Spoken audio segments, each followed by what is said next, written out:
Good afternoon and welcome. My name is Nigel Blanford from the University of Salford Energy House 2 programme, and this is the last in our sessions on the smart homes ecosystem, brought to you by the University of Salford Energy House 2 and the European Regional Development Fund. Now, they say you should leave the best until last, and in this last session I think we've done exactly that. But before we get into the details, just a few house rules. You're all placed on mute, just because there'll be otherwise there'll be just a cacophony of people chatting away, and there will be questions and answers generally after each session. And if you look up there, you'll see a little sort of text box, a place with a question mark, a little sort of caption there with a question mark, where you can type in your questions for the presenters. So just give you an idea of that, and then we will ask the presenters those questions, or they will pick them up themselves. We've allowed a generous amount of time for questions and answers from the presenters, but if this time isn't fully used up, basically we just advance the session forwards, so we'll finish before 3:30. There is very much here a bias towards the energy side on the smart homes, pardon me,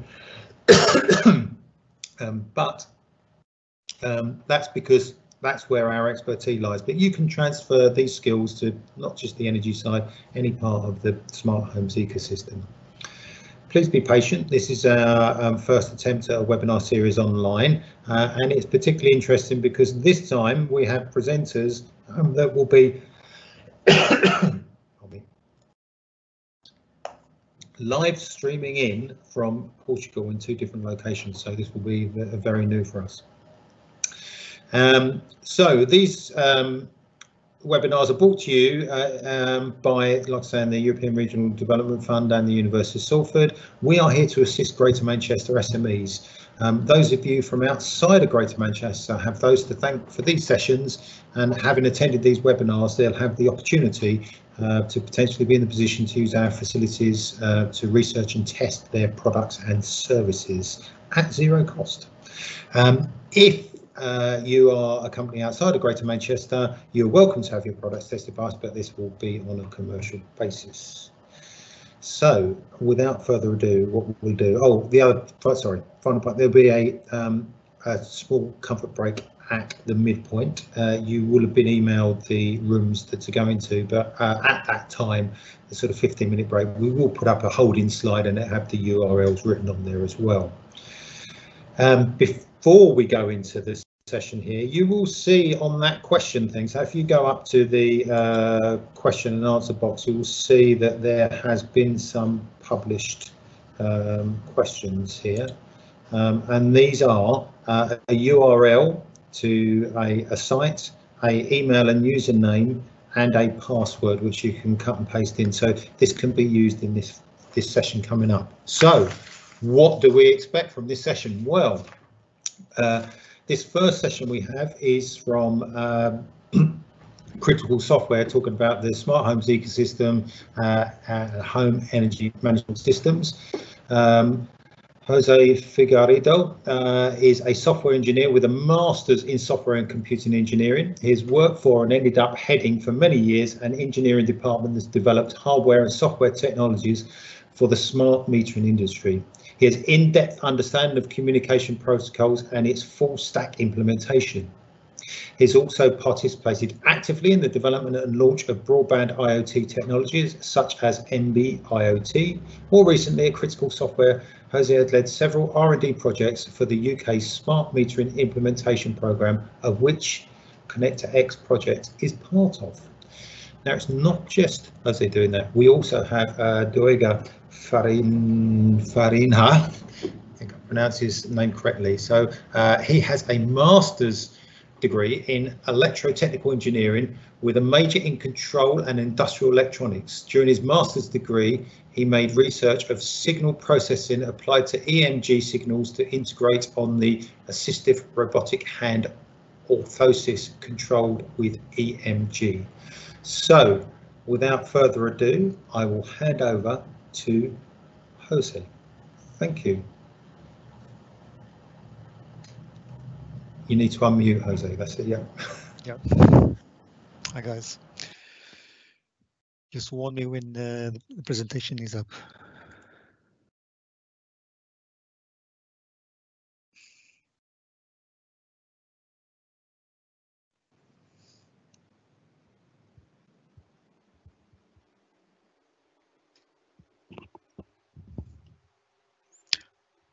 All good?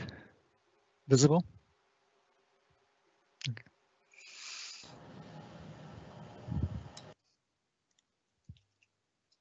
Hello everyone. I am José Figueiredo from Critical Software, and I would like to welcome you to the ConnectorX presentation. ConnectorX is a critical software R&D project in partnership with the University of Coimbra.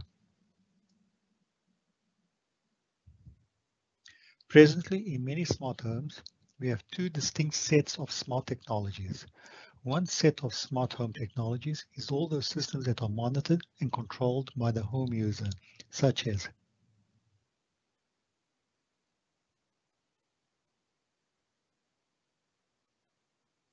temperature and humidity sensors, lighting and energy socket controls, intrusion and emergency sensors, and many others. The other smart home technology is the smart metering system, which is currently monitored and controlled by the utilities and other associated entities. These two systems are currently independent with no commercially available solution that integrates both into one. What are the advantages of integrating them? By supplying the user with real-time and historical data from the smart metering system, the user can then decide in what ways he can act or behave so that his energy or gas usage is more adapted to his real needs. This way minimizing his utility costs and ultimately his carbon footprint. By improving these integrated measurements and controls, we not only save up in our home costs, but also improve our comfort, safety and security in our lifestyle. These four categories and its derived benefits can be achieved by using a combination of the integrated technologies, such as using energy time of use information to manage the schedules of our home appliances. For example, selecting a washing cycle during a low tariff period, or controlling the whole metering system based not only on temperature and humidity sensors, but also on information from the smart metering system. How do we integrate both systems into one? The UK Smart Metering Implementation Programme and the SMAT specification has specified a device designated as CAD, Consumer Access Device, which is an access point to the smart metering system by the home user. Connector X is based on such a device, but it was designed not only to access the smart metering information, but also to fully integrate all smart home systems into one intelligent system. As we can see in the presented system architecture, Connector X integrates the most commonly used communication standards used in a smart home. To connect the smart metering system, we use Zigbee Smart Energy. And to connect to home devices, we have either Bluetooth Low Energy, Zigbee Home Automation, or Wi-Fi. We have also included Home Connect, which is a standard for connecting and controlling home appliances over Wi-Fi. Home Connect is supported by Siemens, Bosch, and a few other manufacturers. All the collected information is sent to AWS's cloud platform for storing, processing, and viewing, either through a web application dashboard, mobile application, or third-party application through an available secure API. After analyzing and comparing different cloud platform providers, we ended up selecting AWS because it offered a comprehensive set of services and features that had the needed requirements to achieve the initially proposed objectives and an exciting roadmap to expand its capabilities, especially in topics like machine learning and AI. All this at a reasonable price. So of the comprehensive set of AWS services, we selected a few.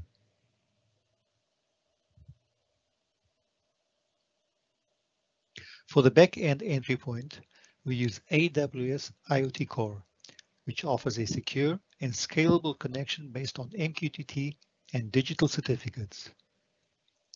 To store the data, we are currently using DynamoDB, which is a NoSQL database with almost limitless scalability and fast queries. There is a new AWS database service which might be more suitable, which is called AWS TimeStream and could be an option for future developments. For data processing, we are using multiple serverless lambdas, and we hide all this behind a secure API by using AWS API Gateway. For AI and machine learning, we use SageMaker and Forecast. For voice commands, we use Alexa Skills. For authentication and secure requests, we use Cognito. And finally, the dashboard web application is supported in an AWS S3 bucket. The API is accessible not only by the web application, but also by our mobile application and authenticated third parties, as mentioned previously.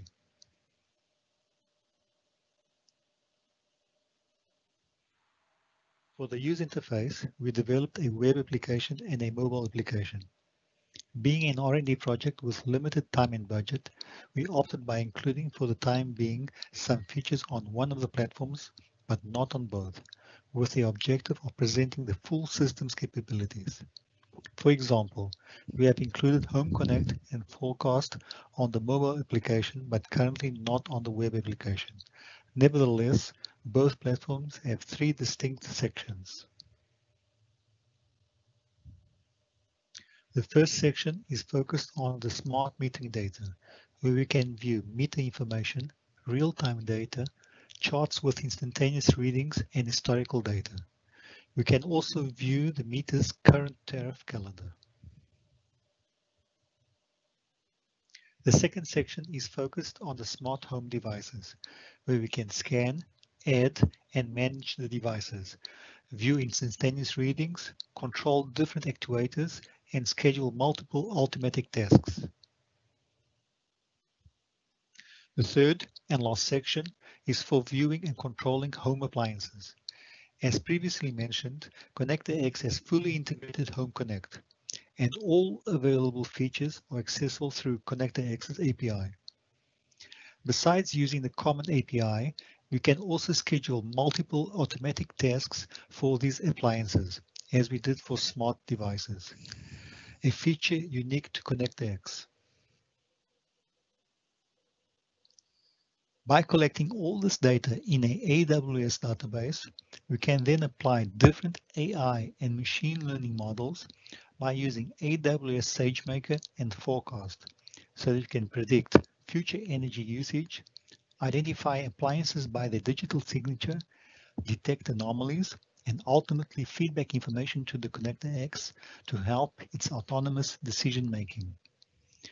Currently, we already have energy usage prediction integrated into ConnectorX, but we believe that appliance identification through its digital signature unlocks a number of possible applications with valuable interest to the user. As part of the ConnectorX research and development project, and in partnership with the University of Coimbra, we have also published a scientific article which studies, analyzes, and presents the ideal machine learning model applied to a real set of energy data from the London area. This article is currently being reviewed by IEEE. And finally, I'll leave you with a quick view of ConnectorX's final electronic hardware.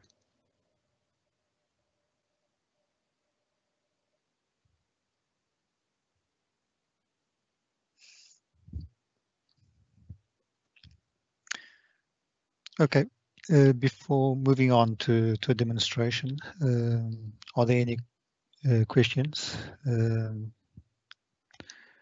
terms of what we presented?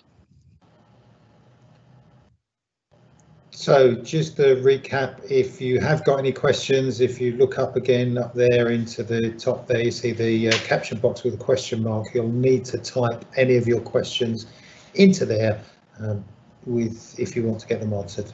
Thank you.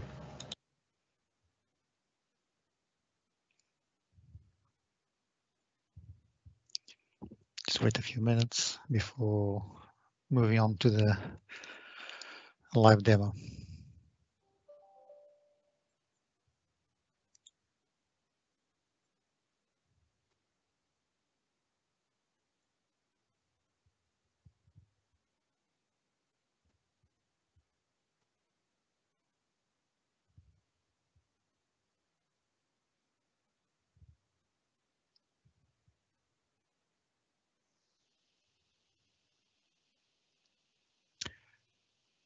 No questions?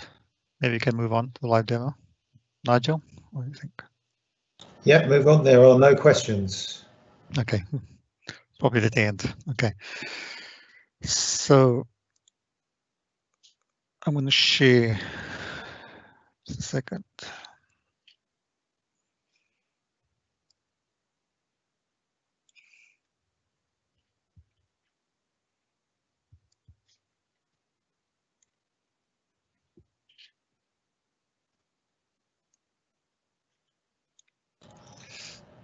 We can see you there, Jose. Okay, At your just, desk. Yeah. just going to share another one. Sorry.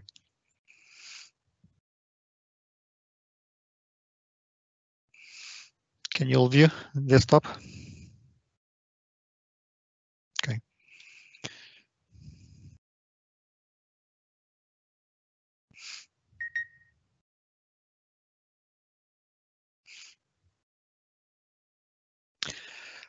As Nigel said, he shared in the Q&A a link to the dashboard with the credentials. Whoever wants to access it and view the same information that I'll be presenting you at this moment, it will be on the same device. Except on your access, you won't be able to do certain things, such as in demo mode. But I'll be presenting the application on our side. Okay.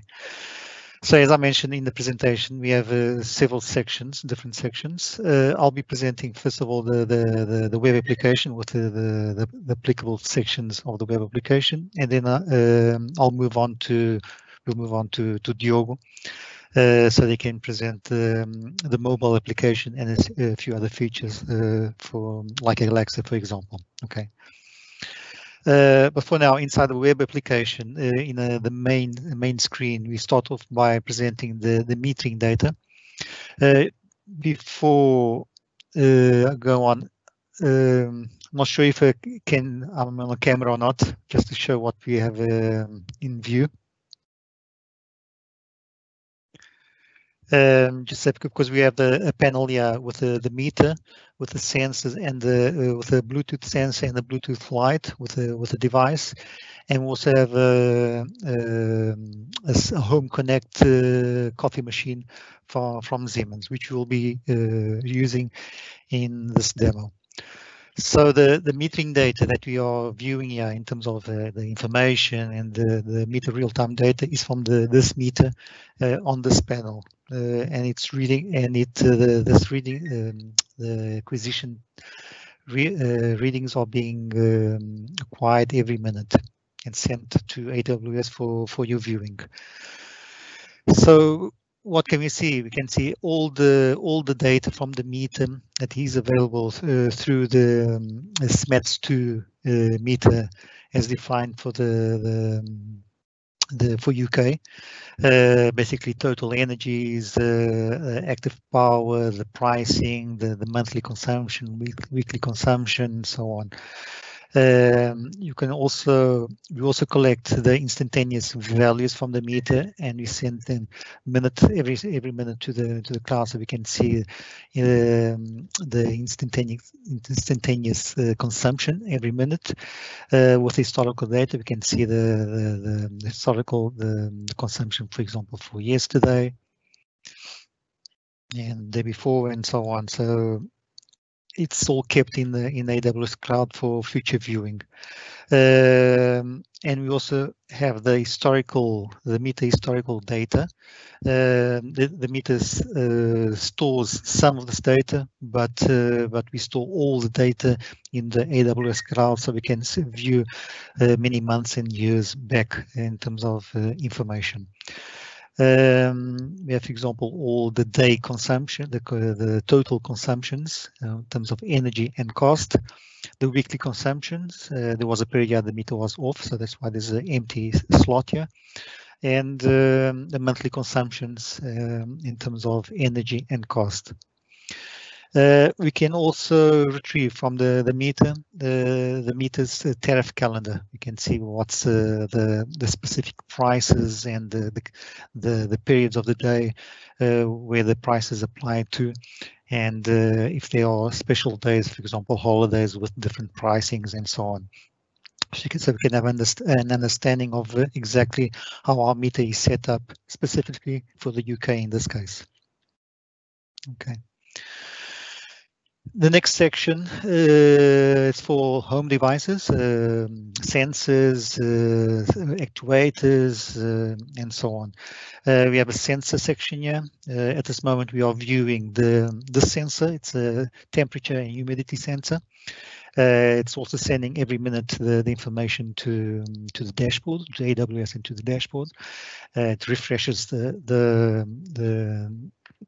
information, as I mentioned, every minute. And you can also view the historical data in terms of the daily, so in a similar way that we were doing with the metering. You can view that, for example, the temperature has been going up in the past couple of hours, and the humidity, the changes also. Battery, it also gives us information what how the battery is of the sensor, and this other chart here is it has to do with the light, the Bluetooth light that we switch on and switch off. You can see exactly what periods of the day was it on and what periods of the day it was off. For the actuator, in this case, we are using a light to demonstrate its capabilities. Can be different types of actuators, can be just simple ones, lights, and so on. But for this one, we are using a light. And in this case, we can switch on and off the light, change its temperature, change its intensity. Changes intensity. We can actually just show it to you now. I want to switch on the light. Might take sometimes a slight delay. Here we go. I'm not sure if you can see if the camera is visible of the same area, but you can see that on the panel that the light is turned on. For configuring the devices, we have different areas. We can see all the Connect X things. We have all the things that are attached to the system, the features and configurations and so on, and we can add new devices, scan, for example, for new Bluetooth device if we acquired, add it to the network and create it, and it will be added to the system, so we can control it however we want. As mentioned in the presentation, Home Connect, we don't have it implemented in the web application, but we will have it. We will show it to you in the mobile application. This last section here, we have a scheduler where we can view scheduled tasks for the devices, and we can add a new task. For example, we want to control the light. We want to switch it off at a specific date or after a specific date, for example, for today. And every day of the week, for example, or every day, every weekday, for example, and at a specific time. And we can add different times and so on, and store this in the scheduler. This information is sent automatically to the Connector X, to the hardware, and the hardware will update its plan, its internal plan, and control the devices, attached devices. Okay.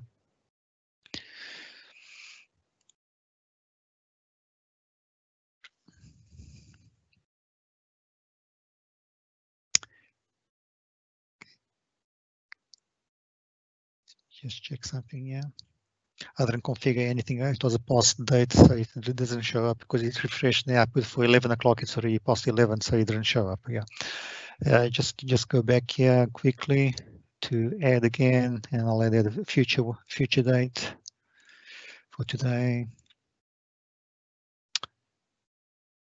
Okay, today can be for 2 o'clock. Add.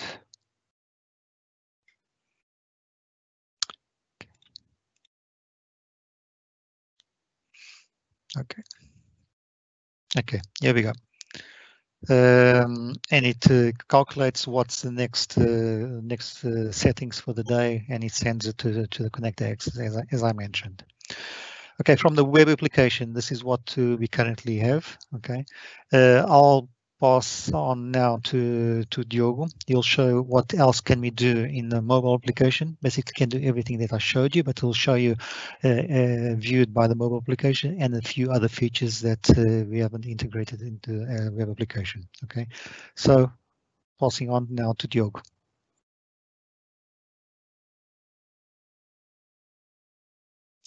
Hello all. So I'm here to show you the interface for ConnectX that we have also for mobile application.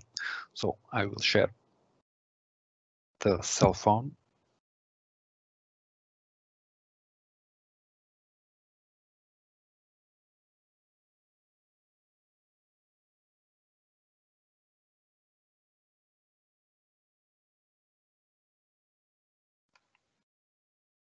Okay, I hope that you see it right now. So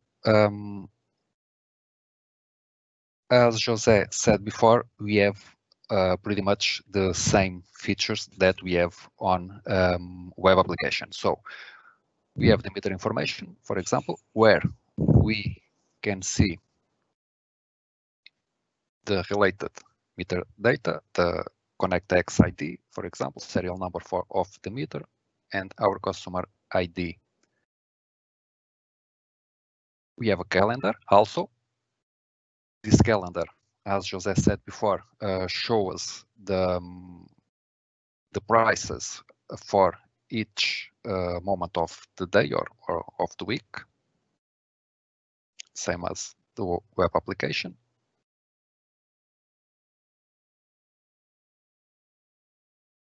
For the real-time meter data, we have the instantaneous demanded power that shows the instantaneous power consumed at every moment. We have the accumulated energy consumed for the day, the week, and the month.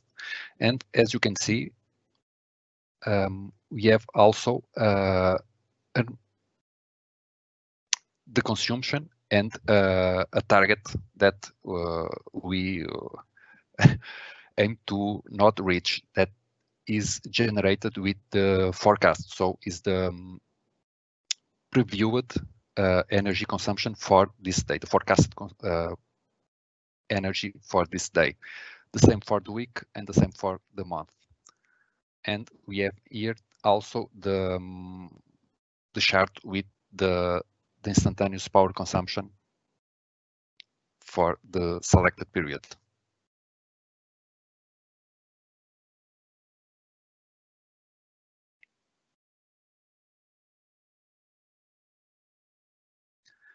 Okay, we have also the storization that Jose have also showed. I believe that we have a month of daily consumption. Weekly consumption, we have several weeks also, and at this time we have the last 3 months because we do not have more consumption before of that, because the meter have been not turned on. Okay, this is the part of the meter values. We have also sensors, actuators, and the Bluetooth devices. The Bluetooth devices are, for example, the sensors and the actuators. that we can use and connect. So we have the office lamp and the office thermometer, for example. So the office thermometer is a device that has 3 sensors. It measures the own battery level, the temperature, and the humidity. So in real time, we know these values. And we have also the history of each sensor.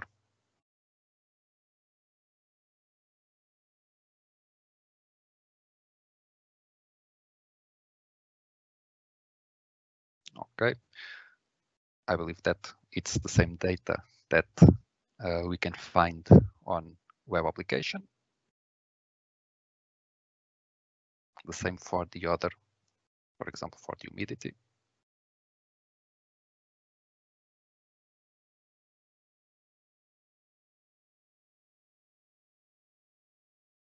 Okay, it's quite different in some moments.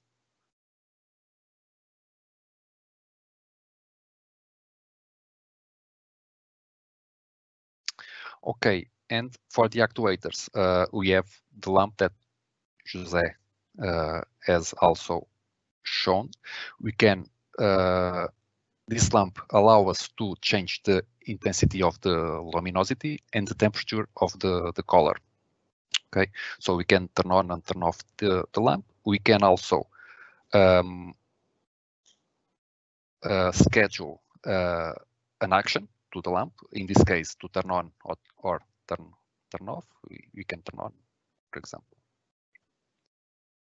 Okay, we select the time.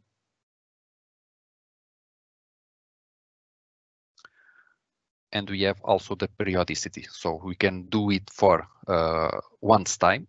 We can do it in a daily basis, a weekly basis, or a custom can do it in a custom way. So I will keep it simple, daily time. And we can tell that this is only valid to the day 14 at 13. Okay. And we can create the task.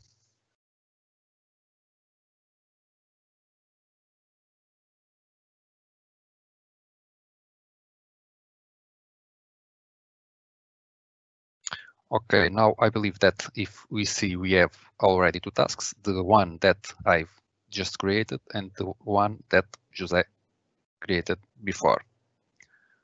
Only one is shown here.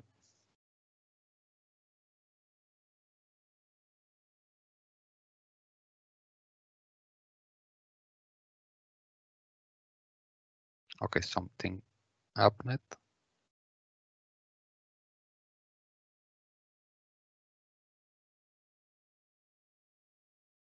Well, it should be there, the task that José also have created. But let's move on. So I can also change the shut down the lamp.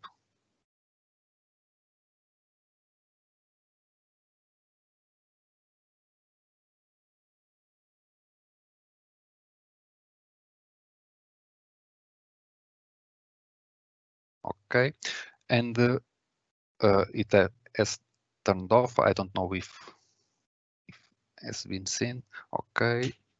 I can see that the lamp has been turned off over in Lisbon. Yes. Oh, it's gone on again now. Exactly, that's it. Okay, so and the last part is the Home Connect integration. So for our tests, we have a coffee machine that is in Lisbon with José. So we can control the coffee machine with our application of ConnectX. So it's our coffee machine. It says that it's ready. It allows us to control it remotely. So it's ready. So this to grant access to any new appliance, we must before give access in the Home Connect website. So we can select our appliance from here, and when we ask to log in, we are redirected to the Home Connect page to give access to this account to that appliance. So this is our coffee machine. I have already done that. Here we have all the fancy coffees and other things that machine can deliver us. We have also temperature control, the strong, how the coffee is, and how much coffee we want in the cup, not for the ristretto. Let's try another one. Espresso, for example. Okay, and in this case we can select the fill quantity that we want. As in the other actuators, we can also schedule the program. I will not do it. I think that it does not worth it, but I think that now a coffee is running out on the machine. If we can see it. Thanks, Joke, for the coffee. Is that the type of coffee that you like, Jose? Has he bothered to ask you what type of coffee that you want? No, it's me who chooses the coffee. He might not like it though. Possibly. He wants to wake me up. He asked for a real double coffee. It's a really strong one. So. I like the cultural variation of this because, you know, obviously if this was being done in the UK, there'd be a tea making machine there, but obviously a coffee making machine. Yeah, in Portugal, there has to be a coffee making machine everywhere, in every corner. So. Okay, and it's pretty much it. So the light is on. Let's try to turn it off. And the next interface that we have to show you is the Alexa. So we have a skill for the Alexa. I have an Alexa Echo Dot to show you, hopefully, that it works. What can we do with the Alexa interface? It can tell us, for example, the energy that we have already consumed. We can ask her for any sensor, for example, the temperature of the office thermometer that we have, or we can ask her to light on the lamp, for example. Okay, so let's try to do it. I'll change my microphone. Okay, I have the Alexa. Let's try it. Alexa, open Connecta X.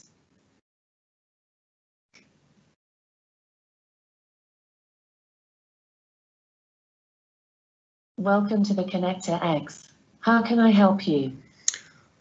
Can you tell me how is my energy consumption today? Welcome to the Connecta X. Okay. How can I help you? Tell me my energy consumption today.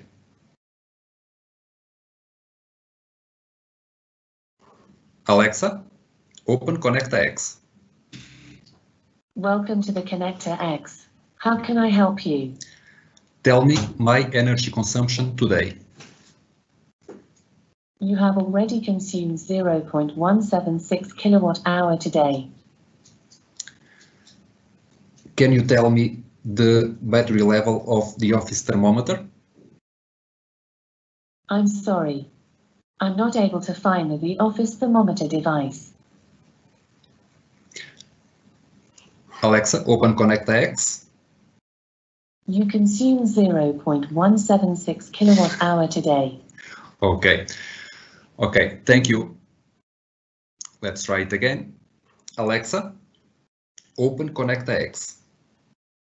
Welcome to the Connector X. How can I help you? Can you tell me the temperature of the officer thermometer? I'm sorry. I'm not able to find the officer thermometer device. Can you tell me the temperature of the office thermometer? Okay, it's not collaborating. Alexa, open Connector X. Welcome to the Connector X. How can I help you? Can you tell me the temperature of the office thermometer? I'm sorry. I'm not able to find the office thermometer device. Okay, it's not collaborating. Let's try to turn on the lamp. Alexa, open Connector X. Welcome to the Connector X. How can I help you? Turn on the office lamp. Okay. Okay, can we see? Okay. Okay. Thank you. Goodbye. Goodbye.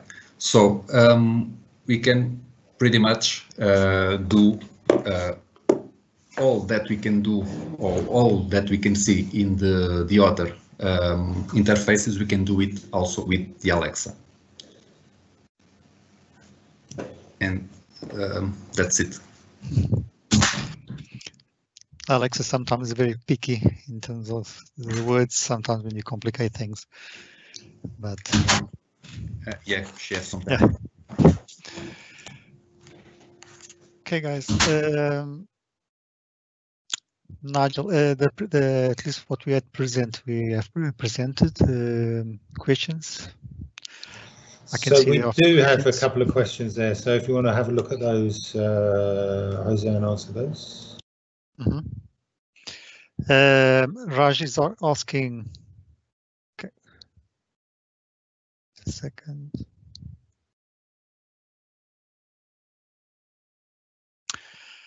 Raj is asking, do all these sensor switches have to be powered with separate batteries? Well, these the sensors and the switches do have to be either Bluetooth or Zigbee, so they do have to be powered in some way. Can be batteries or connected to the. It really depends on what switch you install in the home. Because the only thing we need to connect it to Connect X is either Bluetooth connection or Zigbee connection.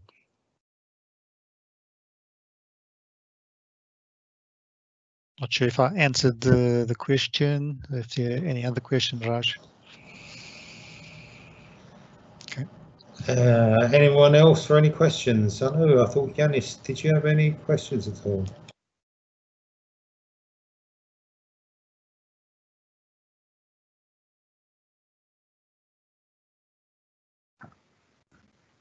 Yes, hi. Jose, I would like to ask if in the future you are planning to use, instead of the Alexa, the equivalent, the Google Home device as well. Well, currently we developed everything over AWS, so it was a natural thing to use Alexa. We believe everything that we have done in AWS is possible, building over the Google systems and probably using Google Home. So I believe, yes, it could be a possibility, but at this moment we're focused only on one platform. So we chose Alexa because of AWS. Okay. Thank you very much.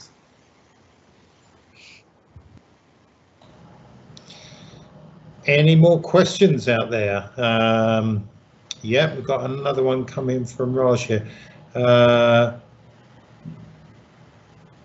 Yeah.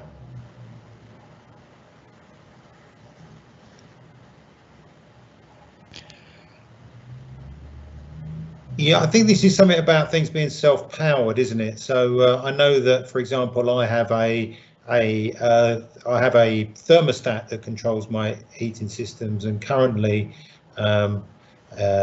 two control wires come in that power it, that has power in there, but they're also controlled it. But I need batteries to run that switch. The new one that I have, I'm going to have to put a separate power supply in there to control it. I think that's what Raj is referring to.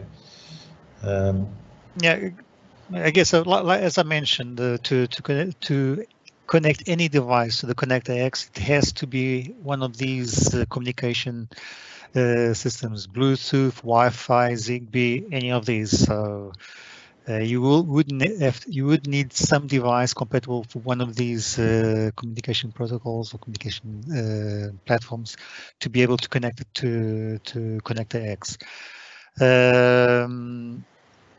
We demonstrated here with Bluetooth, so you can do the same thing with Zigbee. Bluetooth is a bit more of a challenge because not every Bluetooth isn't there isn't such a standard in terms of devices out there. So not every device can be attached immediately to the system. There might be some adaptation needed to be able to integrate it into the system.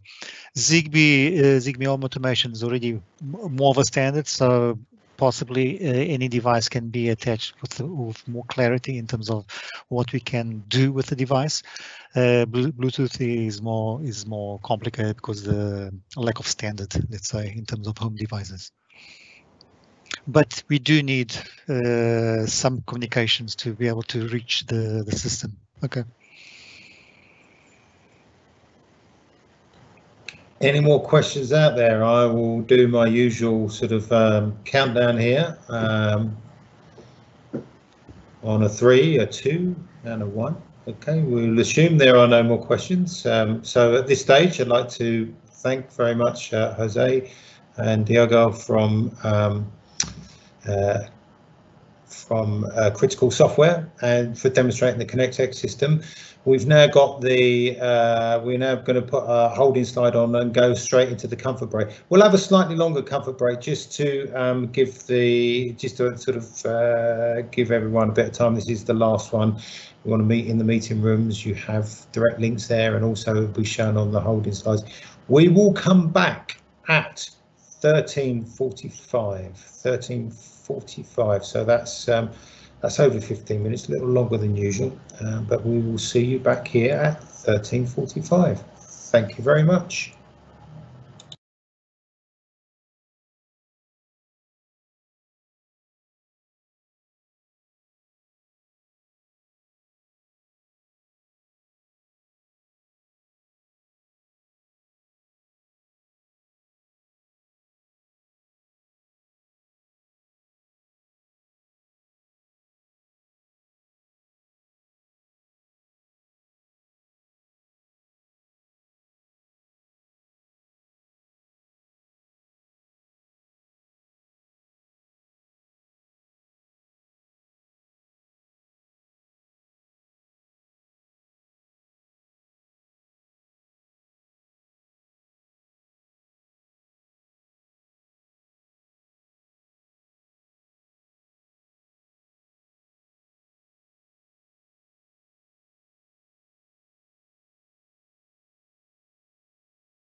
Welcome back from the break.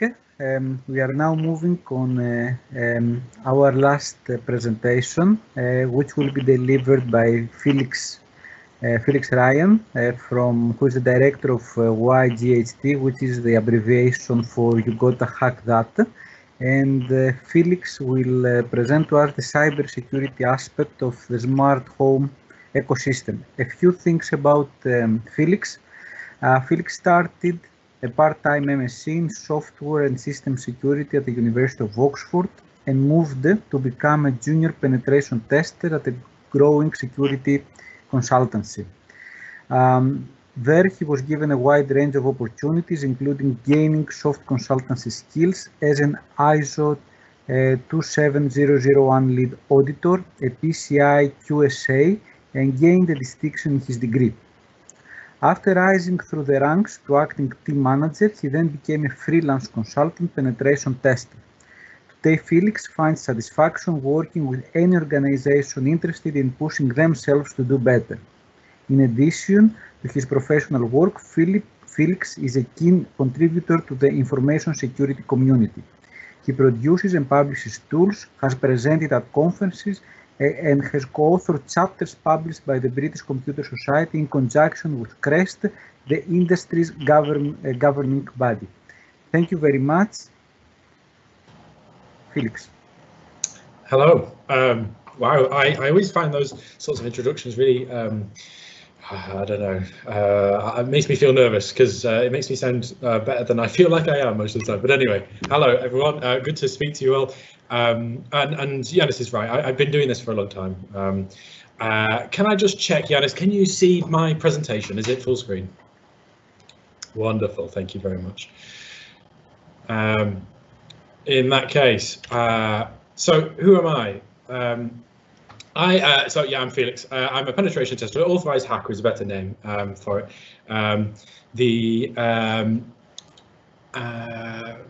I'm guessing, gents, you mean like that? Is that correct? No, I can't see you though. Yeah, the misadventures of an IoT hacker. That's the name of the title, because that's hopefully going to be the point of what I'm going to show you today.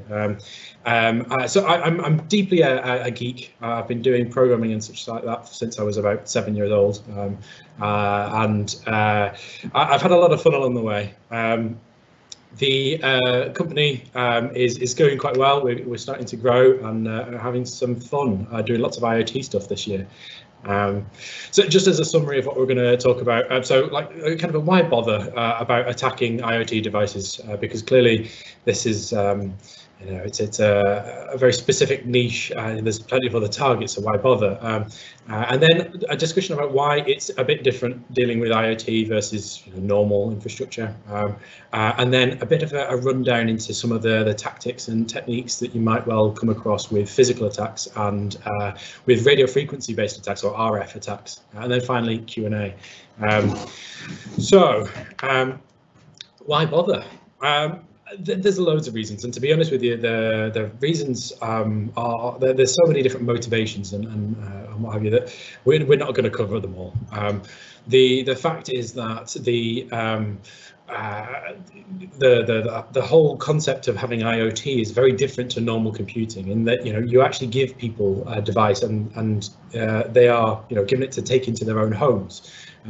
Which means that all sorts of things that don't normally happen do happen, which is great from like an innovation perspective and some interesting challenges from your security kind of side of things. But that can mean all sorts of things. So just because there's so many people who just like to tinker, and so they'll play and attack stuff as best they can, and getting free things or turning on features. So there's so many examples of people who have got a router, just a DSL modem or something along those lines, a little bit of kit, and then they've flashed it with a different firmware because that way it can do more stuff, or they've found a guide to adding extra features that are not supposed to be there, and then obviously you've got some other more commercial aspects like copying it, counterfeit goods typically from China, upgrading it, and then the more interesting stuff.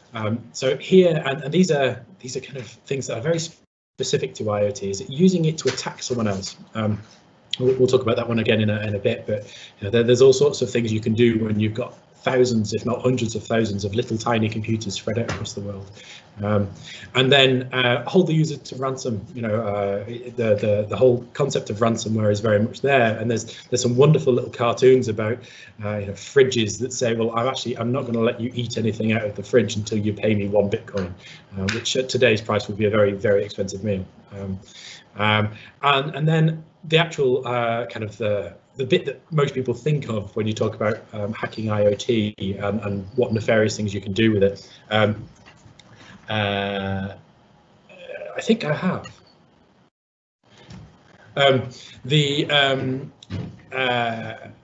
What do you call it? The pivot into network and attack from the inside, which essentially means using it not to attack it, but to attack something else. And there's quite a lot of examples of that in the security world as a whole, anyway. So attacking devices is quite different from the sort of traditional IT and web apps and that kind of thing, and that's often because there's fewer layers of abstraction. Layers of abstraction essentially are where you have someone who's done some clever work and they've done it at a very low level, say, and you're working on top of theirs. So it's standing on the shoulders of giants, to probably miscoin a phrase. And what that means is that the complexity and the difficulties that are happening sort of lower down in the computer system, you don't have to deal with as a developer.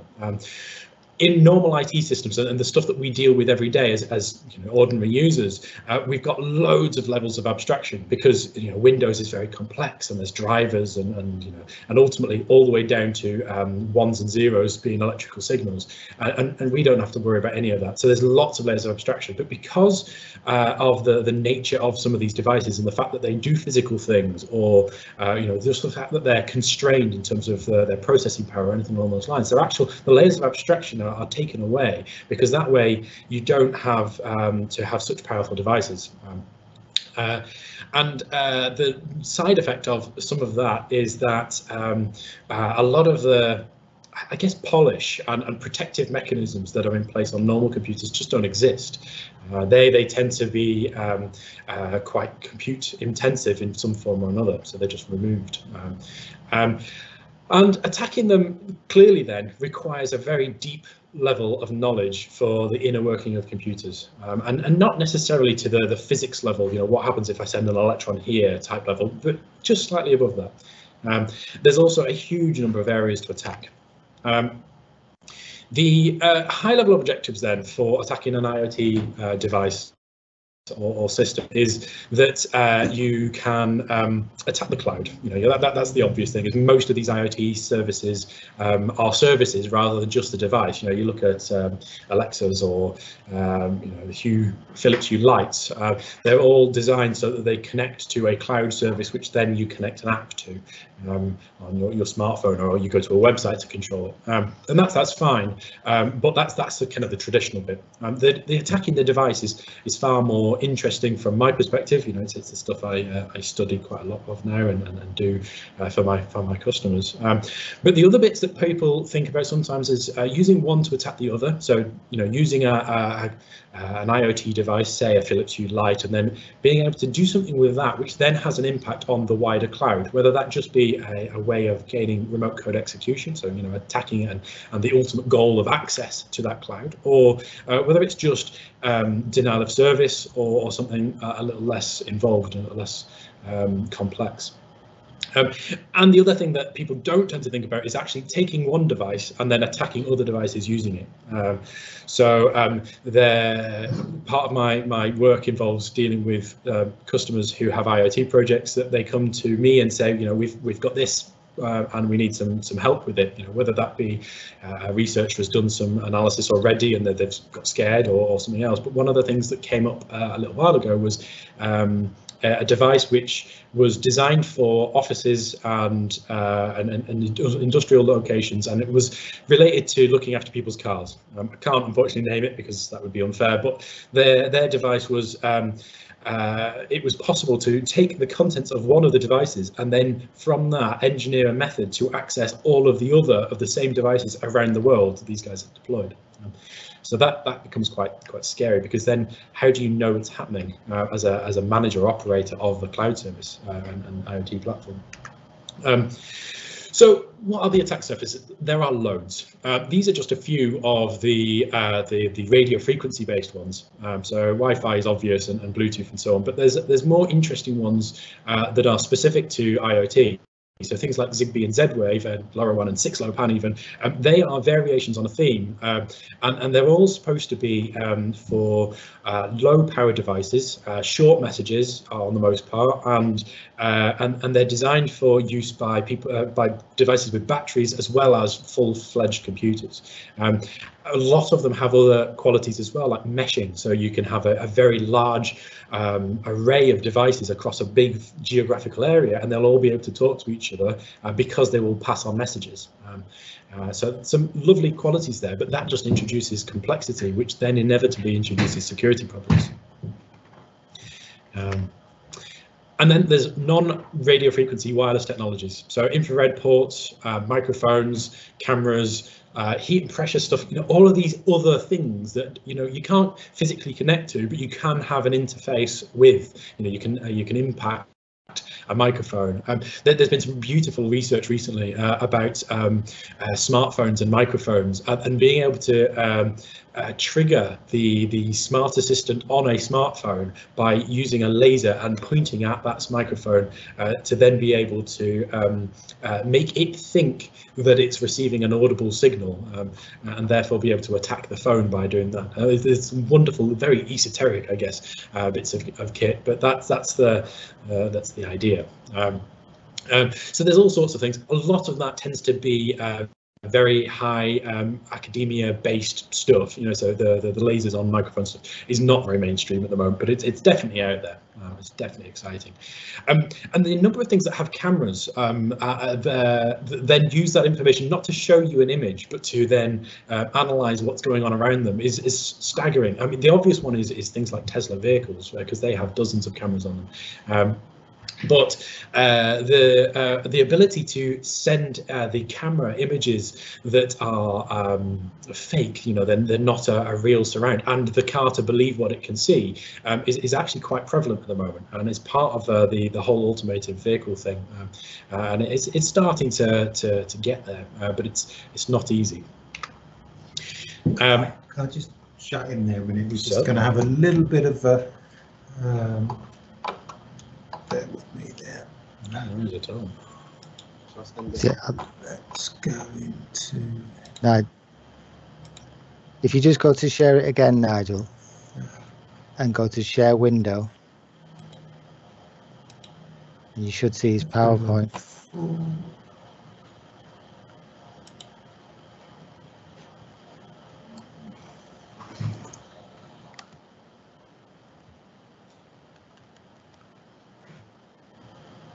So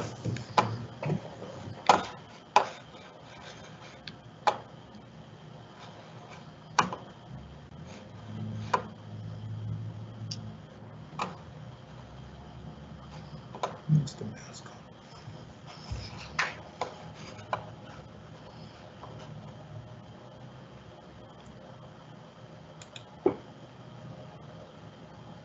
So what slide are we on? Are we on that one? no, quite a few down.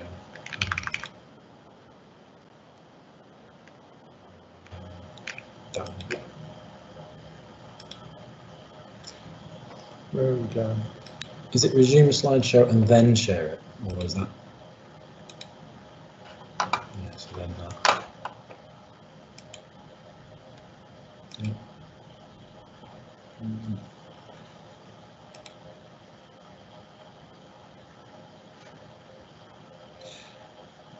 Is that better, everyone?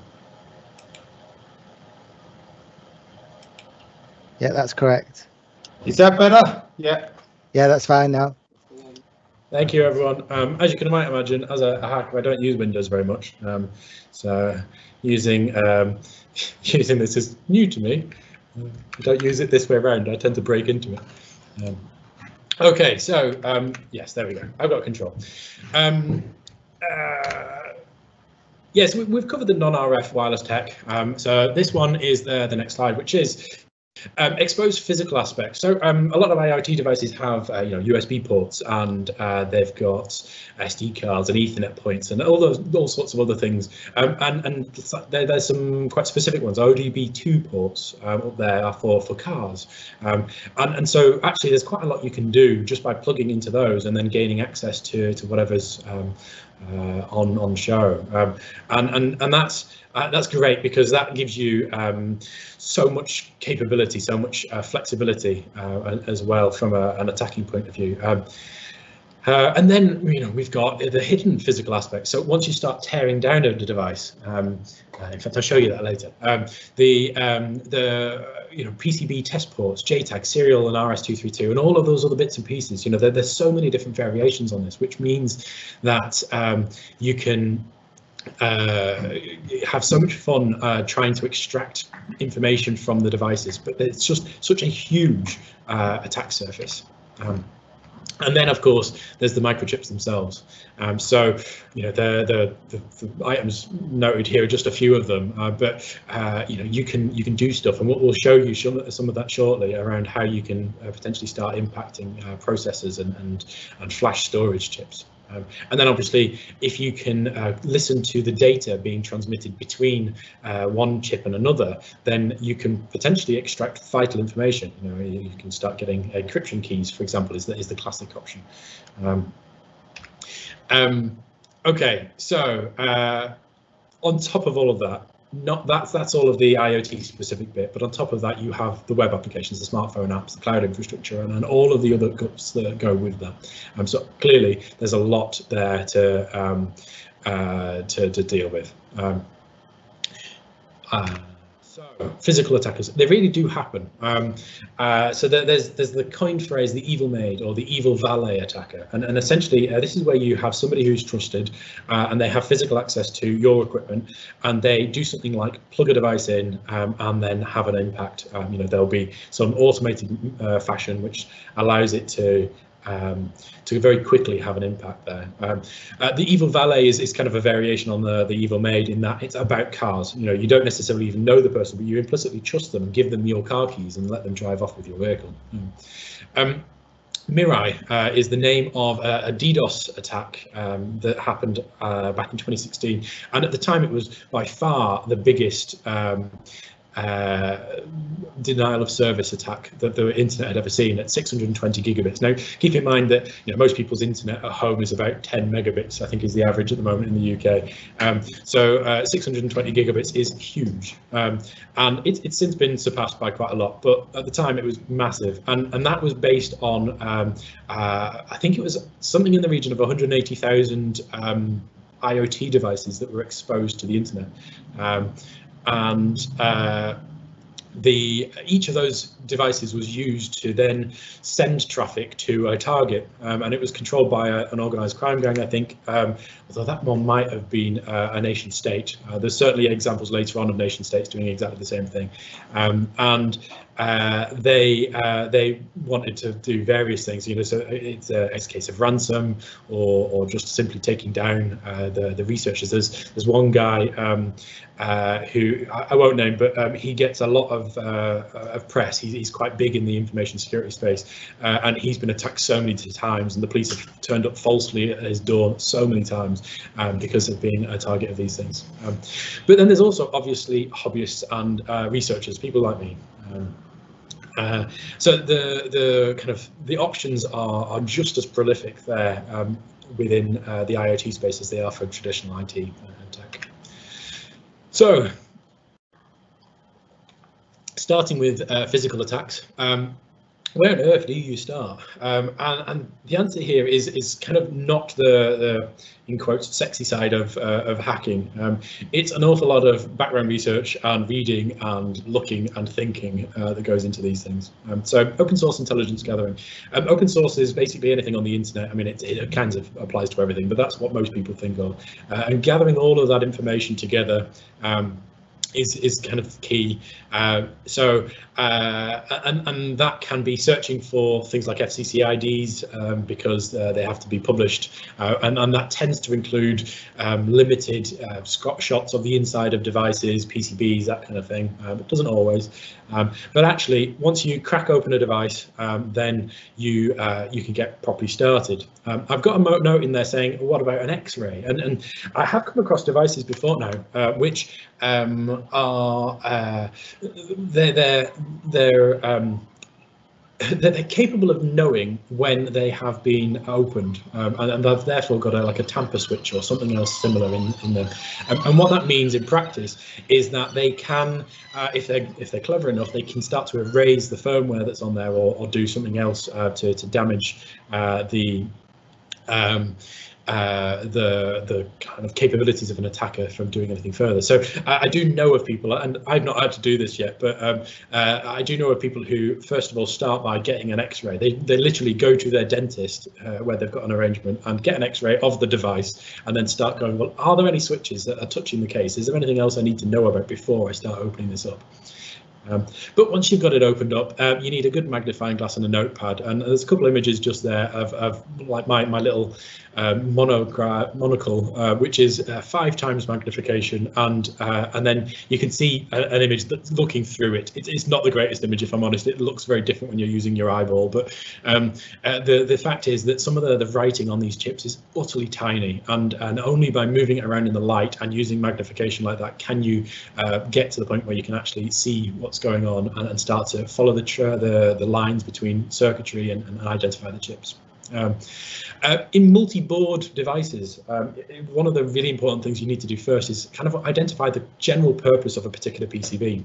You tend to find that they'll be layered on top of each other, and each of those layers will be for a particular purpose. I did some work against a device recently, and it had 2 PCBs that were dealing with physical interactions with motors and that kind of thing. And then there was a PCB that dealt with the screen, and then there was another PCB that dealt with like processing and data control, that kind of thing.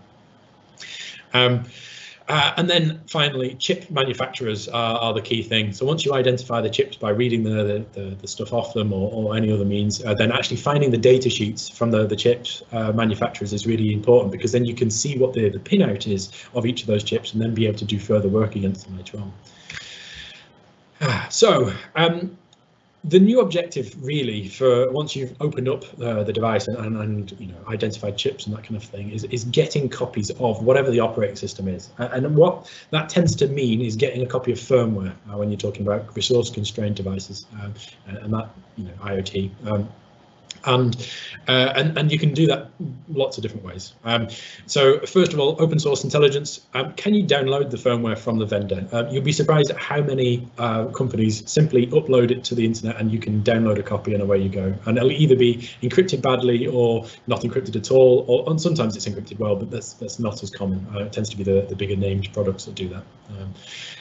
But also keep in mind that somebody else might have already got there first. They might have already extracted the firmware, and therefore you don't actually have to do quite a lot of the work, or you can follow their guide and that kind of stuff to do whatever they've done, and then continue their work if it's needed. So lots of Googling, unfortunately, or any other search engine. Yandex.ru, and a good non-English one is pretty good, because that tends to index sites that the West don't tend to want to know about for whatever reason. Make of that what you are. But in terms of hardware, what can you do? Well, actually, extract via debug port. By debug, I mean JTAG or UART or serial console, that kind of thing. And there's lots of ways of doing that. There's some images here of some pieces, but the one on the far left is the JTAGulator, which is a device that is dedicated for just finding out the pinout for JTAG ports, and then we've got multimeters and so on. So using a multimeter, this is on the right hand side is my rough note. So apologies for my handwriting. This is from a job I did a few weeks back, and essentially when I was suspicious that I'd found the JTAG port, what I needed to do was identify what the pinout of that particular thing is, because unlike the commonly accepted interfaces like Ethernet or USB, JTAG and various other ones, they don't have a set standard, so you can put the pins wherever you want. You can actually distribute them across the entire circuit board if you so wish, but to find them you can do some basics to get yourself started. So measuring resistance is often a really good start, because once you work out which pins are connected to your ground and your voltage voltage, then you can discard them from being data ports, data pins. But it also helps you identify common layouts, because there are quite a few common ones. You don't have to follow them, but they are around if you want to. And then measuring voltage is really interesting because it helps you identify potential data pins, because they will have data coming out of them if they are output pins, and that will be a fluctuating amount. So it'll differ, depending on what's going on the board at the time. It'll swap between 0 volts and 2 volts, or whatever the case may be. In this one, I've written TDO, which tests data out, and I think that one might be the one. That's why I've got a question mark, and it's I've got 1.2 volts, which is not the same as the voltage reference, and it was varying quite a bit.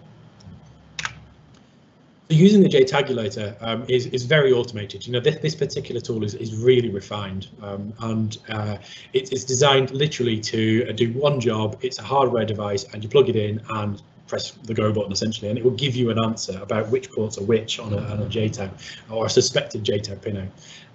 And it can do a few bits and pieces other than that as well, but that's essentially the point of it. The JTagulator, along with a lot of the methodology with this sort of work, is actually just to be systematic.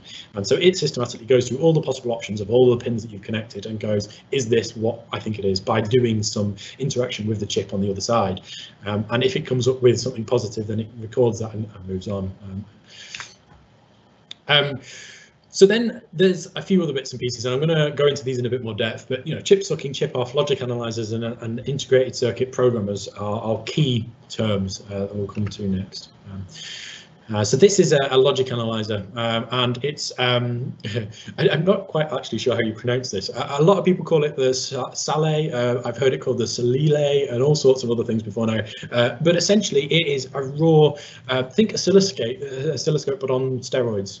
It can do analysis, it can show you timings, it can do them at massively high frequency rates for sampling, and you end up with these incredibly detailed analog and digital layouts of what's going on a particular pin at a time, and then you can apply analyzers to identify baud rates and whether it's I2C or whether it's SPI or anything along those lines, and really go from there. This is hard, and it takes a very long time because you're dealing with the raw ones and zeros of a signal, and there's only so much that the Sale can do for you. But it's a really invaluable tool, and often you can get some quick wins because sometimes it's just obvious and it just works. This is an A6 Forte. It's one of the higher end integrated circuit programmers, and it's designed for the ability to send new firmwares to chips, and actually you can also use it for extracting firmware from existing chips if you don't already have the file. So it reads, verifies, and writes, wherever possible. And it's quite capable with a kit. And the device on the right-hand side is a SOIC chip clip. A SOIC is a type of chip, and then this essentially, if you've got a chip on a PCB and you don't want to take it off just yet, you can put this clip over the top of the chip, and it will then interact directly with that chip. And you can use that with the PCB turned on, with power going through it normally, or you can just turn it off, and then the Forte will power it instead. So quite exciting different things you can do there.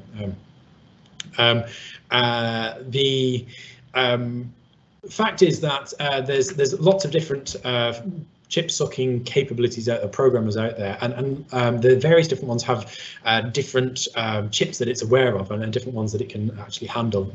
Not all of them have the ones you want to use, so sometimes you're forced to use a particular hardware because you're dealing with a particular chipset.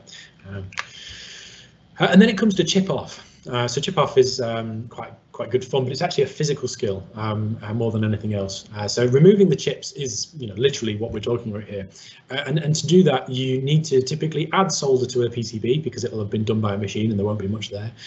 You need to do that because you need a thermal load essentially, which means that it doesn't solidify immediately when you take the soldering iron on, and then you need something like a craft knife just to prise it up a little bit, and then you do one side and then the other side, and until eventually it comes off. The challenge with this is eventually it will get too hot.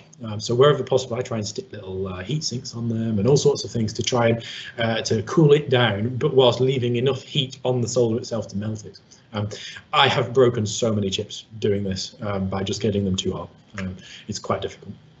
Once you've got the chip off and you're happy that it's working, there is quite a few different ways of then analysing it. So you can clearly see on the left-hand side there with the Forte, I've got they're tiny little grabbers. They essentially get hold of the pin and then isolate it and connect it to the Forte, and that's enough to connect it. But you can also use things like that picture in the middle, which is a lovely little device, which is a spring-loaded thing, which you put the chip in and then it kind of clamps down on top of the chip, and then you put that in top of that USB programmer there, and then it connects and away you go, and it does its thing. The picture on the right has got a bit squashed in transit, but that is essentially the same thing but plugged in and turned on doing stuff. You end up with an awful lot of like Frankenstein's creations. So this, all of these images are in fact the same thing, just in various different states. So the bulb on the left-hand side is, it's a bulb. It's an LED Wi-Fi bulb. As you can see in the top middle picture, there is the LEDs. That's once I've taken the cap off, and then you take the LED ring off, and you get another PCB underneath it, which is the picture underneath. And then the top right-hand one is a really interesting bit as far as I'm concerned, because you can see there's some silkscreen or like printed on markings, so ground RxTX, which stands for read and write essentially, and then voltage VCC, and those are target ports. They're definitely something I'm interested in. So I start soldering things on there, and as I'm soldering, I realise that actually voltage in the UK for light bulbs is 230 volts. So I've had to also, and please don't do this yourselves because this is clearly stupid, but I've also had to then wire a plug onto the back of the PCB to get it to naturally power it up properly at UK voltage. As again, as I said, health and safety, people would scream at me for this. Please don't do that. I'm not an electrician either. So protection mechanisms. There's loads of things that people can do to protect their PCBs. I always like to try and talk a bit about how to make things better rather than just talk about the bad stuff. But these items here, I probably won't go through all of them, but there's loads of ways of doing it. The one that I would highlight the most is try and encrypt your firmware. If you can do it both from like an upload perspective from your computer to it when you're upgrading it, and as well as in storage actually on the device, then that makes such a big difference because it makes it very difficult for someone like me to then start interrogating it. You have to start gaining access to the chip whilst it's powered on and has decrypted and so on, and that just gets massively complicated. It's still possible, but it's hard. And then there's loads of other kind of obfuscation techniques, missing components, or not putting your silk screen markings on and pouring glue over the top of stuff so it make it hard to access. Anyway, those are all good fun. I guess the question that most of you might well be asking now is, so I've got firmware, what do I do with it next? And that is where it gets really hard. This is the bit that actually takes the most time when you're hacking IoT. And there's lots of tools out there to make things better. Virtualization is a really good example of that. I had the fortune of, just before lockdown, of meeting the author of Armex, and Armex is kind of like a handler to virtualization. And once you've got a firmware, you can give it to Armex, and it then allows you to do loads of interaction with it on a real computer, so you don't have to deal with the little slow device anymore. You can speed everything up, you can gain access to the memory directly, you can do all sorts of things, and that's really helpful and makes a big difference. And then fuzzing, code analysis, library analysis, looking through the source code essentially and seeing what's there. And trying to find things. You'd be surprised how often things like hard-coded values come up.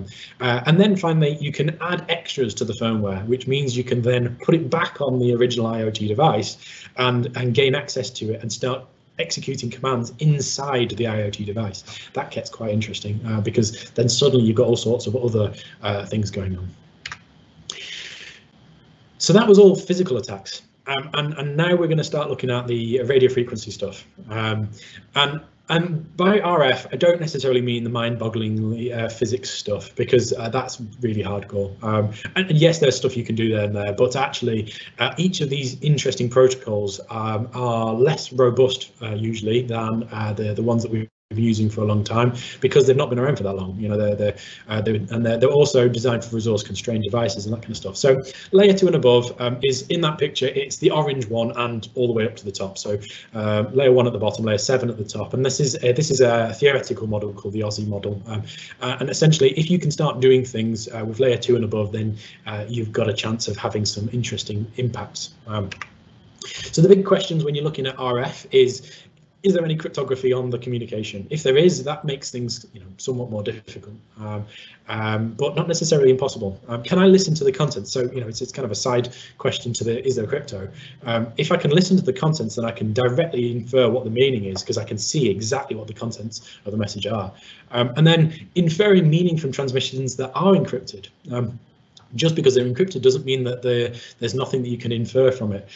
You know, you can definitely tell. Say if someone's got a Zigbee door sensor on their front door, every time that triggers, you know that that door has opened. So long as you can identify that that is that device, you know that that door is in action, and therefore you can tell when someone went to work without necessarily being there, you know, within reasonable probability. And finally, can I inject malicious messages? You know, so can I tell a device in the network to do something? Can I add so many messages that actually it's impossible for the hub or, you know, any coordinating body or the app or the cloud service or whatever to work out which ones are the real messages and which ones aren't, and therefore fill up your phone with millions of alerts saying something's going on when it's really not. So how do you get started with RF attacks? You need to know what you want to speak. So you need to know what your target is. You know, your Zigbee door sensor, it speaks Zigbee, so you need to know how to speak Zigbee. And then it's getting the right radio equipment. There's so many different options here. You know, the fact is that software-defined radios are like a catch-all. You know, they can talk everything along in a frequency range. This particular one, the Hack RF1, is kind of a mid to low range software-defined radio SDR, and it can talk everything from, I think it's something like 1 megahertz all the way up to 6 gigahertz, which covers a huge amount of potential options there. But to talk anything at all, you have to tell it exactly how to talk. You know, it is literally a raw radio that you can do anything you want to, which makes it very flexible, but takes a lot of time to do anything with. Whereas you can go to something like this, which is a Zigbee array of sniffers. You know, each one of these little green lights, the little circuit board sticking out that USB hub, is a Zigbee sniffer. And there's reasons for sticking in an array. We'll maybe talk about that later. But the fact is that these are very cheap. You know, 12 to 15 pounds on Amazon. You can buy a whole array for every single channel of Zigbee for about 180 quid. And that comes with software that just works. You know, there's tools for the Zigbee devices you've just seen. One called the Killer Bee set, and Killer Bee is a suite of tools that is on GitHub, so publicly available, and is absolutely free. But and it does very specific jobs. Open source tools tend to be a little bit on the ropey side because they're not commercialized. You know, so they do a job, they do it well enough, but they probably need a little bit of expertise to run it, and you need to know what's going on to be able to make it do anything extra, anything a bit different.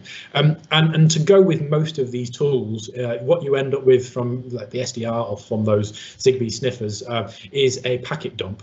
A packet dump is literally just a recording of the packets that were observed at the time. Wireshark, excuse me, is a good packet dissector. You can see a picture of it just there.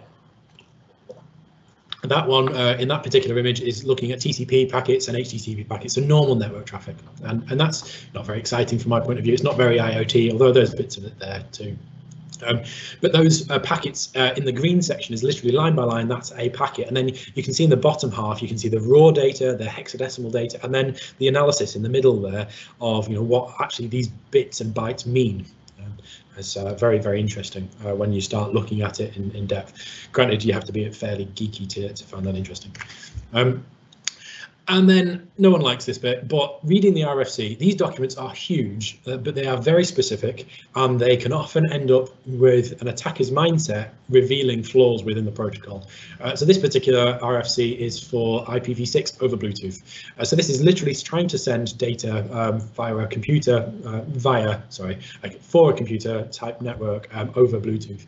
And this will be, you know, potentially hundreds of pages long. It'll all be in the same font. It'll be referenced, all like that. It's sort of extreme academia in many respects, and they're hard to read. They're very dry, but they will give you a massive amount of detail. It's also worth noting that not everybody implements the protocols exactly like they are in the RFC. So if you know the RFC and the way the protocol is designed, but you're spotting alternative behavior, there's a very real possibility that there's a vulnerability there, because inevitably the RFC is done for a reason. And if it's not being done like that, then you might well be able to find a weakness. There's so many examples of that throughout history, particularly around cryptography.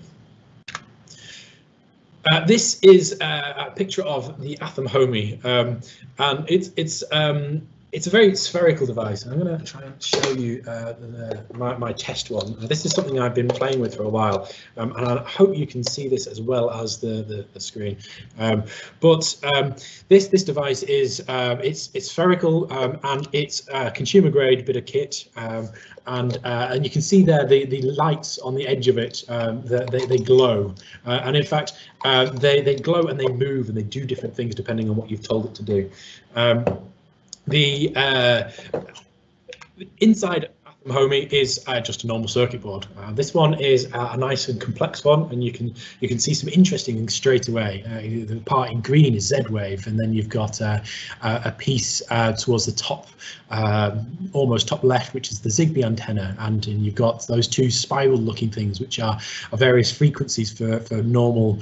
I say normal RF, you know, non-specific protocol RF. And then when you actually start looking closer, you've got all sorts of things on this particular one. So you've got a Wi-Fi chip, you've got Zigbee, Z-Wave, Bluetooth, infrared, 868 megahertz, and so on, as well as the hidden stuff. So the console access, and then you've got USB. You've actually got a network adapter that is designed to work over the USB channel. So you plug in a USB to Ethernet adapter, and then suddenly you've got this extra capability. There's loads of chips on it, and there's even a tilt sensor in there, which is a bit unusual in IoT. And they all do various things. And the reason for Homey having all of these different things is because it is a smart home hub. So it's designed, its sole purpose in life is coordinating or orchestrating all of the other smart bits of tech you have in your house. So, you know, your fridge and your Sonos and your lighting and all of the other bits and pieces you can possibly think of. It's designed to be able to cope with it all, and bring it all into one app on your phone, and have this this one point of concept. And therefore be able to have one thing trigger another, rather than the disconnected and sort of broken IoT ecosystems that we have to have at the moment, which is, you know, many different things talking to lots of different things in its own little way. I have been doing research on this for a little while, since about mid to late 2019. I've been doing this in my own time. This is a personal project, and it's got the specific requirement of me being able to publish the work at the end of it, and that's because I don't get to publish any of the stuff that I find on my customers' targets, because that wouldn't be fair. But the Homey has a couple CVEs. I'm the publisher, the author of both of those. CVEs are common vulnerability enumeration, and there is an international database of all CVEs. So CVE, and then the year it was registered or found, and then the sequential number in the year. So this particular one is number 9462 of 2020. This particular one is a minor vulnerability in many respects, but it's quite a common thing that I come across. What this particular device does is, when you're enrolling the device, it spins up a Wi-Fi access point, which is unencrypted, and you connect to it with your smartphone, and then it says what is the name and the password for your normal Wi-Fi network, so that I can connect to it, please. And what it does is it then sends from your phone to the Atom Homey in an HTTP transaction, unencrypted, your Wi-Fi password. So anybody who's nearby can listen to your Wi-Fi traffic to the Atom Homey and then capture that, and then they can then connect to your Wi-Fi network and attack whatever's on the inside of it. So this is clearly not a good thing, but it's not the worst thing in the world, because that's only done whilst it's being set up. There's ways of socially engineering people into doing setup of these things after the fact. You know, that's definitely a thing. But in terms of how bad CVEs and vulnerabilities can get, that's not that high. You know, it scores, depending on your opinion, between 3 and 5 on the CVSS score, which is like a 1 to 10, 10 being awful, 1 being not that bad, really. I have a second vulnerability on this, which has been published actually about 2 days ago, and it's still marked with last year's date because I registered it last year, late in the year, but because of something called responsible disclosure, which we'll talk about in a minute, I didn't publish it until the vendor had a chance to respond and potentially put a fix out there. This one is about Zigbee and the Zigbee implementation within this device. They clearly didn't follow the RFC and the exact specification for Zigbee, because they used, and I kind of assume that they didn't even think about it, but they used a default and well-known static network key. So even though you still go through an enrollment and exchange of keys thing, which is a flaw with Zigbee itself, but that's not with Homey, that's the whole protocol flaw. What they did was then just always deliver the exact same key, and it would always, no matter where it is, which device it was, or anything along those lines, you'd always have exactly the same key. And it took me more time than I care to admit, really, to spot this. You can see on the left, you've got the array, you've got the physical array, and then you've got a tool, which is the killer bee running there. And then I've taken a little snapshot from one of the packets in Wireshark. And the bit that's highlighted in blue there is the key that's being exchanged from the hub to the device that is being enrolled, and you can see there it's 01, 03, 05, 07, and so on, and that's in hexadecimal. And when you convert that into decimal, that's 13579, and you start going, hang on a minute, that's a bit of a pattern, and it's got some. It's not quite a perfect pattern, but it's pretty close. And that's so unlikely in that size of key to have naturally occurred that it must be hard coded or human generated in some description. And that's between the Texas Instrument is the Zigbee chip on the Atom Homey, and the Philips happens to be a Philips Hue light bulb. Not Philips' fault because they just received the key.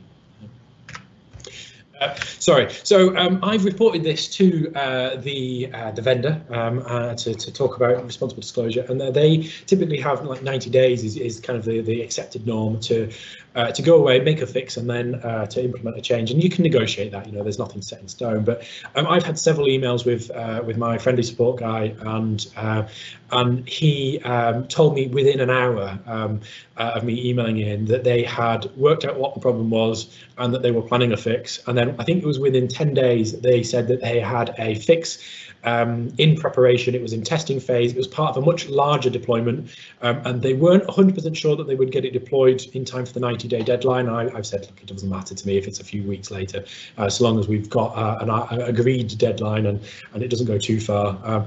And that has been published. This particular Atom Homey has been updated, and I did various tests to prove that actually you always get a new key, and it's a nice strong cryptographic key. They've also made some other improvements as well to the Zigbee stack at the same time, which is definitely a good thing. And they can comfortably say actually anybody who upgrades will hopefully end up with a new key. There was some ambiguity about how you'd do this if you had an existing deployment, but on the most part it looks like it's pretty good, and certainly any new deployments will definitely have a new strong key. So this is a really good result.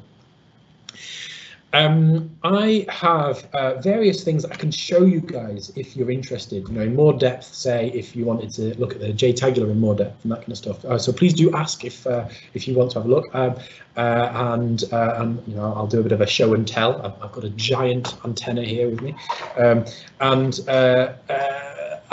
any questions? Thank you very much for your time.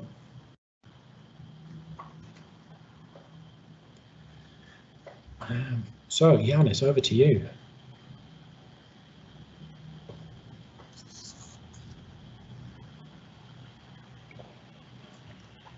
Felix, thank you very much. Really interesting presentation. We have been working with Felix for quite a few years now, and we have utilized the Zigbee sniffer and Wireshark, and it is amazing the information that you are able to access and analyze through this device. Really, I would like to ask our attendees if they would like Felix to clarify any points, or if you have any questions.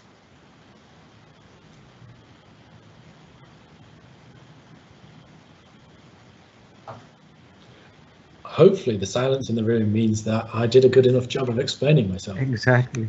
Felix, would you like to provide us with, of course, without providing names, etc., as you would never do, of a couple of projects that you have recently been involved with? Sure. Cool, that's a good question and difficult to do without giving away too much. So I have been working against a medical device actually of late. It is designed to obviously look after people and help people stay healthy. But in particular, it's quite a complex device. It's got many different PCBs, and they're all very specific to a particular task, and they have no markings on it whatsoever. It's quite an I guess quite a difficult board to work out, really, because it's so complex and there's so many different options for things like JTAG and so on to be found. But it yeah, it was quite interesting to work against, and has some real problems in terms of the compliance requirements. So most IoT, you know, it's consumer grade, so you know, within reason, nobody really cares. But with medical devices, there's a lot of oversight, and that means regulation, and the standards that they've got to comply with are fantastically complex. So this particular device, I helped an organisation get themselves assessed to UL 2900, both Part 1 and Part 2. And my part in that whole project was doing the technical assessment and sort of the penetration testing of it. That was fantastic. That was really good fun.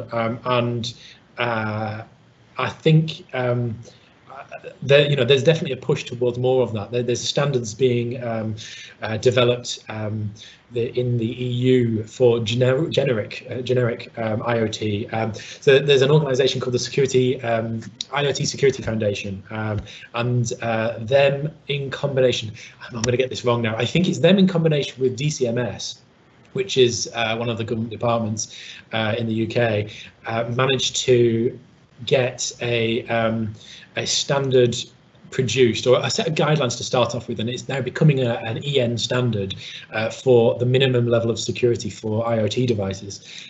So if you're in the position of operating or creating an IoT platform, please do have a look at some of those resources, because they're brilliant. And actually, if you were to get that top 13, I think it is, things done on your IoT platform, you would be in such a strong position compared to the vast majority of stuff that's out there.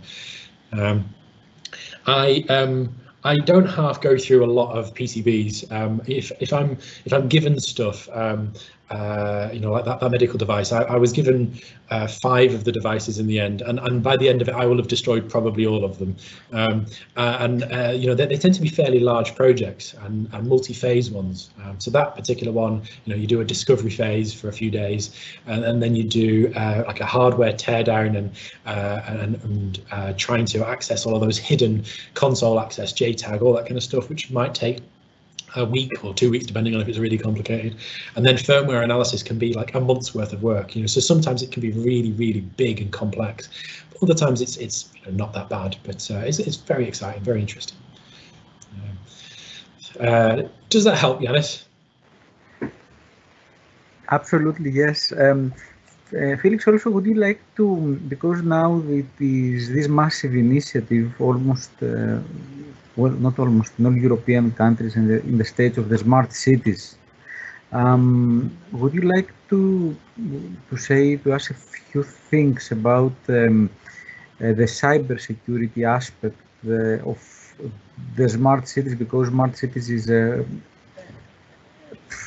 dozens of devices interconnected somehow, and I'm sure there will be vulnerabilities in various of these devices. And as you have described to me in our conversations, always your system is as secure as the most vulnerable of these devices, isn't it? Would you like to say a few things about that?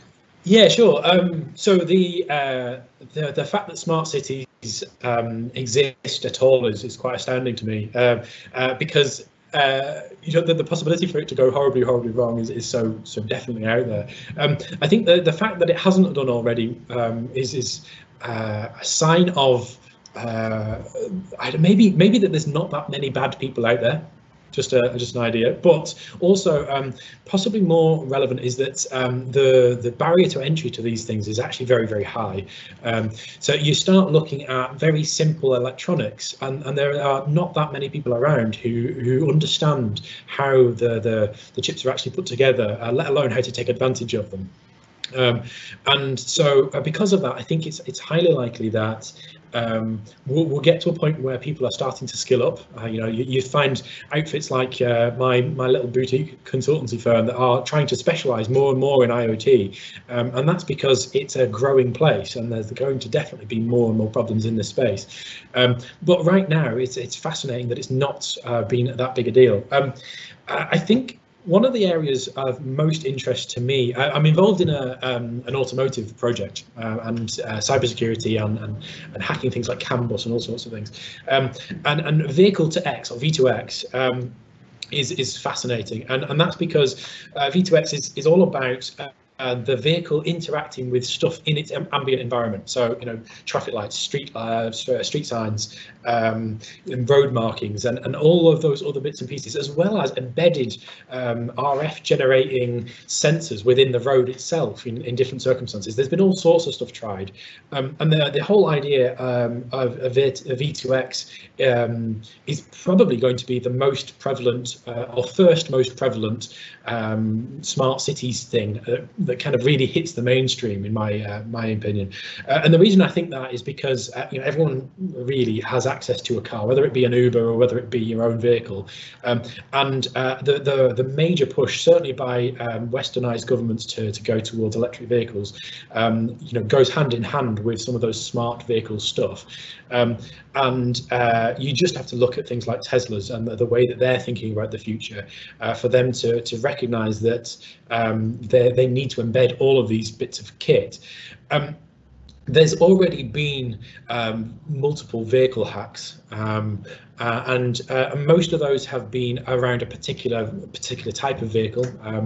You know, there's the famous Jeep hack from a few years ago, where someone managed to sit in a hotel room with a laptop and gain access to a Jeep's computer over the internet, and then get it to I think it slammed its brakes on and swerved to the left on a highway in the an interstate in the US, and that's clearly, you know, really serious. But the smart cities element to that is taking it one step further, which is, you know, how long will it be before someone sticks a street sign which is erroneous on the side of the road, which tells vehicles to stop at a particular junction rather than you know, to continue on a 70-mile-an-hour road? And will the vehicle know that actually, if it gets a stop sign on the road and it's on a motorway and it's doing 70 miles an hour, will it know that it doesn't need to slam its brakes on and prepare for an emergency stop in case there's traffic coming?